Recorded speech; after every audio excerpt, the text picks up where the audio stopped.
শতাব্দীর শেষ দিক। দক্ষিণ ভারতের মাইসোর রাজ্য তখন এক প্রবল ঝড়ের ভেতর দিয়ে যাচ্ছে। রাজা টিপু সুলতান, যিনি ব্রিটিশ ঔপনিবেশিক শক্তির বিরুদ্ধে এক অদম্য যোদ্ধা, দিনরাত রাজ্য রক্ষা আর জনগণের মুক্তির জন্য লড়ছেন। ছোটবেলা থেকেই টিপু ছিলেন অদ্ভুত প্রতিভাধর। তার বাবা হাজদার আলী ছিলেন মাইসোরের সেনাপতি। যখন টিপু মাত্র 5 বছরের ছেলে, তখনই তাকে যুদ্ধে নিয়ে যেতেন। বাবা বলতেন, সিংহের সন্তান কখনো ভয় পায় না গি। তরুণ টিপু তখন থেকেই যুদ্ধক্ষেত্রে বন্দুক, তলোয়ার, হাতির পিঠে যুদ্ধ সবকিছুতেই অভ্যস্ত হয়ে ওঠেন। তখন ভারত জুড়ে ব্রিটিশ ইস্ট ইন্ডিয়া কোম্পানি তাদের সাম্রাজ্য বাড়াচ্ছে। এক এক করে রাজ্য দখল করছে, বেঙ্গল, বোম্বে, মাদ্রাজ। কিন্তু একটাই রাজ্য মাথা উঁচু করে দাঁড়িয়ে, মাইসোর। টিপু সুলতান স্পষ্ট বলেন, আমি মরব, কিন্তু দাসত্ব স্বীকার করব না গি। এই ঘোষণা শুনে ব্রিটিশ জেনারেল কর্নেল ওয়েলেসলি রেগে যান। তারা বিশাল সেনাবাহিনী পাঠায় মাইসোরে। টিপু সুলতানের প্রতীক ছিল বাঘ। তার অস্ত্র, পোশাক, এমনকি প্রাসাদের দেয়ালেও বাঘের চিহ্ন আঁকা ছিল। তিনি বলতেন, একদিন বাঘের মতো বাঁচা, শতদিন ভেড়ার মতো বাঁচার চেয়ে শ্রেয়গু। যুদ্ধে টিপু নিজে সামনে থেকে নেতৃত্ব দিতেন। তার তৈরি রকেট অস্ত্র, মাইসোয়েন ওয়াকেটস, সেই সময়ের বিশ্বের আধুনিকতম অস্ত্রগুলির একটি ছিল।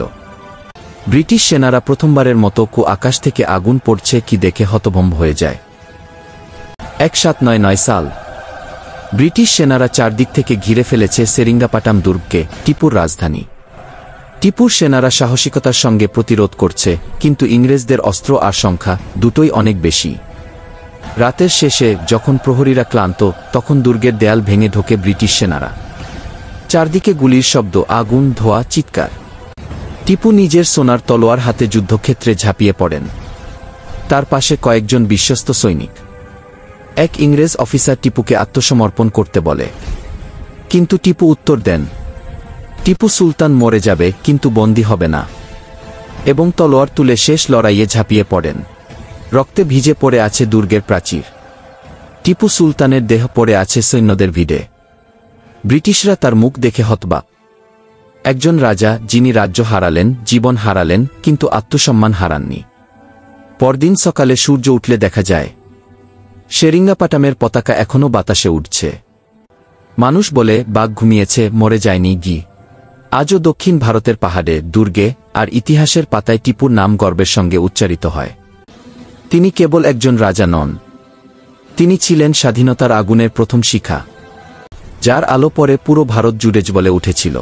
টিপু সুলতান বলেছিলেন একবার, স্বাধীনতার মাটিতে বাঘের রক্ত মিশে গেছে, আর সে রক্তই একদিন সব ভারতবাসীর শিরায় প্রবাহিত হবে গি।